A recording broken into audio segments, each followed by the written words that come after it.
तो प्रधानमंत्री नरेंद्र मोदी ने साफ तौर पर कह दिया है कि मैं जिस दिन हिंदू मुसलमान करूंगा उस दिन राजनीति में रहने योग्य नहीं रहूंगा। और ज्यादा बातचीत के लिए हमारे साथ कांग्रेस के पूर्व नेता आचार्य प्रमोद कृष्णन फोन लाइन पर जुड़ चुके हैं। आचार्य जी, साफ तौर पर प्रधानमंत्री नरेंद्र मोदी ये कह रहे हैं कि मैं जिस दिन हिंदू मुसलमान करूंगा राजनीति में रहने योग्य नहीं रहूंगा। देखिए अनुपमा, प्रधानमंत्री जी बिल्कुल ठीक कह रहे हैं कि हिंदुस्तान के अंदर ये हिंदू मुसलमान की राजनीति, जातियों में विभाजन, ये देश को बांटने का काम कर रहा है। और प्रधानमंत्री जी साफ साफ कह रहे हैं कि जिस दिन मैं हिंदू मुसलमान की बात करूंगा उस दिन सार्वजनिक जीवन में रहने योग्य नहीं रहूंगा। इससे ज्यादा और क्या क्लियर होकर के, क्या साफ होकर के कहा जाता। मुझे लगता है प्रधानमंत्री का दिल साफ है, प्राइम मिनिस्टर मोदी का दिल साफ है और जो वो बात कर रहे हैं साफ दिल से कर रहे हैं। और मैं जितने भी प्रधानमंत्री जी की स्पीचेज मैंने देखी हैं, उन्होंने कभी नहीं कहा कि मैं हिंदुओं का प्रधानमंत्री मोदी ने कब कहा है कि मैं सिर्फ अगड़ों का प्रधानमंत्री हूँ या पिछड़ों का प्रधानमंत्री हूँ। प्रधानमंत्री ने हमेशा कहा है कि मैं 140 करोड़ लोगों का सेवक हूँ। तो भारत का सौभाग्य है कि नरेंद्र मोदी जैसा प्राइम मिनिस्टर इस देश को मिला है जो हर भारतवासी को अपना परिवार समझता है। प्रमोद जी, लेकिन जिस वक्त प्रधानमंत्री नरेंद्र मोदी ने मंगलसूत्र मुसलमान का जिक्र किया था उस वक्त मन से राहुल गांधी, अखिलेश यादव, प्रियंका गांधी, हर कोई कह रहा था कि धर्म की राजनीति कर रहे हैं नरेंद्र मोदी। देखिए, राहुल गांधी जी को, अखिलेश यादव जी को, अरविंद केजरीवाल जी को या विपक्ष के नेताओं को, तेजस्वी जी को, इन्हें अब ऐसा लग रहा है जैसे इन्हें काम नहीं है कोई और बेरोजगार होने जा रहे हैं।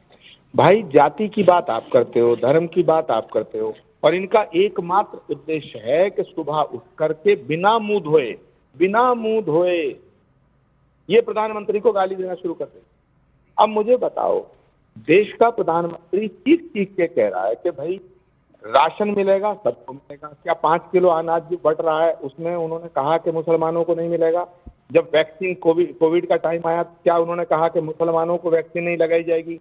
ये 5 लाख का जो हॉस्पिटल में जाकर फ्री इलाज करा, उसमें ये कंडीशन है कि ये मुसलमानों। प्रमोद जी, लेकिन प्रधानमंत्री नरेंद्र मोदी कह रहे हैं कि उनका तो मुसलमानों से पुराना नाता रहा है, लेकिन दूसरी तरफ देखा जाए तो वो कौन से लोग हैं जो कहीं ना कहीं भ्रम पैदा करने की कोशिश करें कि नरेंद्र मोदी हो या भारतीय जनता पार्टी हो, वो सिर्फ हिंदुत्व का सहारा लेकर आगे बढ़ रही है। देखिए, कुछ लोगों को नरेंद्र मोदी जी का अपमान करना, उनको बदनाम करना, ये उनका शौक बन गया है, ये उनका फैशन बन गया है। पिछले 25 सालों से नरेंद्र मोदी जी के कैरेक्टर एसोसिएशन की साजिश हो रही है। नरेंद्र मोदी को बदनाम करो, नरेंद्र मोदी को गाली दो, नरेंद्र मोदी का अपमान करो।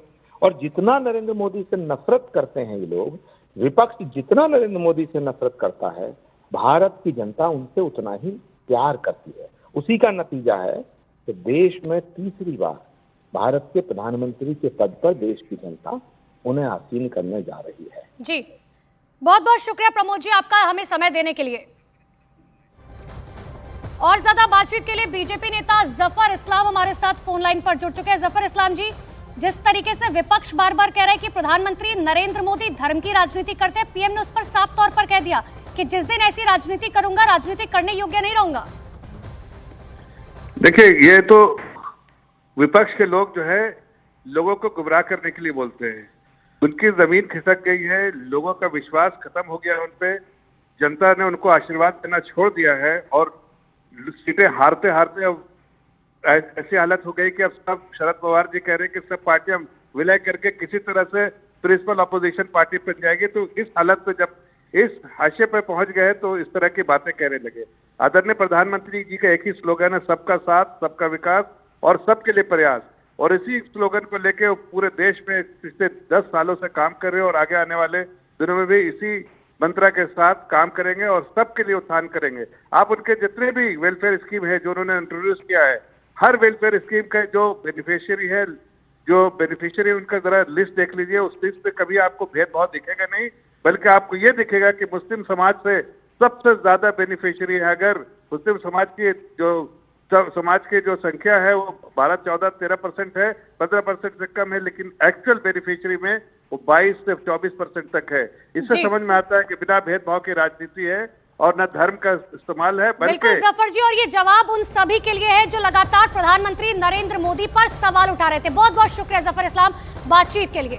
तो प्रधानमंत्री नरेंद्र मोदी को आप सुन रहे थे, जिन्होंने सीधे तौर पर यह कहा कि देखिए, मैं कभी भी धर्म की राजनीति नहीं करता हूं, ना मैंने कभी हिंदू मुसलमान किया है। जिस दिन मैं हिंदू मुसलमान करूंगा उस दिन मैं राजनीति करने योग्य नहीं रहूंगा। लेकिन न्यूज 18 इंडिया से प्रधानमंत्री नरेंद्र मोदी ने खास बातचीत की, जिसमें उन्होंने कहा पीएम मोदी ने पहली बार गोधरा और गुजरात दंगों का जिक्र किया। उन्होंने कहा 2002 में मेरी छवि खराब की गई। सुनिए। पहले आलम अलग था और आज की तारीख में मैं आपको पूरी गंभीरता से और संजीदगी से कह सकती हूँ कि ऐसे ऐसे मुसलमान आगे आते हैं जो आपके लिए जान दे सकते हैं।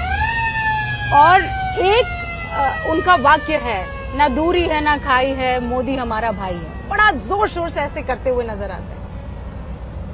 बावजूद उसके आप उस धारणा को तोड़ने में क्या नाकामयाब रहे हैं कि मोदी मुसलमानों का नहीं है? पहली बात यह है कि ये मुद्दा मुसलमान का नहीं है। इंडिविजुअल मुसलमान कितना ही मोदी के साथ होगा, लेकिन एक निश्चित विचार प्रवाह है जो उनको आदेश करता है कि आप ये करो या आप वो करो, उसके आधार पर वो निर्णय करते हैं।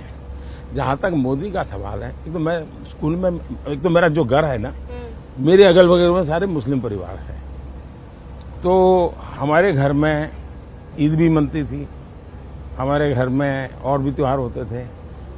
मेरे घर में ईद के दिन खुद का खाना नहीं पकता था, सारे मुस्लिम परिवारों से मेरे यहाँ खाना आ जाता था, क्योंकि मेरे परिवार, हम रहते वहीं हैं, मेरा घर वहीं है, मेरे यानी 5 कदम के बाद मुस्लिम परिवार है। जब मुहर्रम निकलता था तो हमारा कंपलसरी होता था कि उससे नीचे से निकलो, जैसे परिक्रमा करते हैं ना मंदिरों की, ताजिए के नीचे। हाँ, तो ताजिए के नीचे से निकलो, हमें सिखाया जाता था। तो मैं उस दुनिया से पला बढ़ा हूँ। आज भी मेरे बहुत सारे दोस्त हैं पुराने। दूसरा, 2002 के बाद मेरी छवि बहुत खराब हो गई, खराब कर दी गई गोधरा के बाद। तो मैंने सोचा भाई जरा रियलिटी जाननी चाहिए। तो मैंने हमारे 30 कार्यकर्ताओं का, युवाओं का एक ट्रेनिंग कैंप किया और उनको सर्वे करना सिखाया मैंने। सर्वे मतलब वो आंकड़ों वाला सर्वे नहीं, बातचीत कैसे करनी, बात कैसे निकालनी। अहमदाबाद में एक माणिक चौक करके जगह है, वो माणिक चौक में शाम को लोग खाना खाने जाते हैं, पर वहां दिन में जो बिजनेस है सारे व्यापारी है और खरीदार सारे हिंदू है। बड़ा यूनिक सा बात।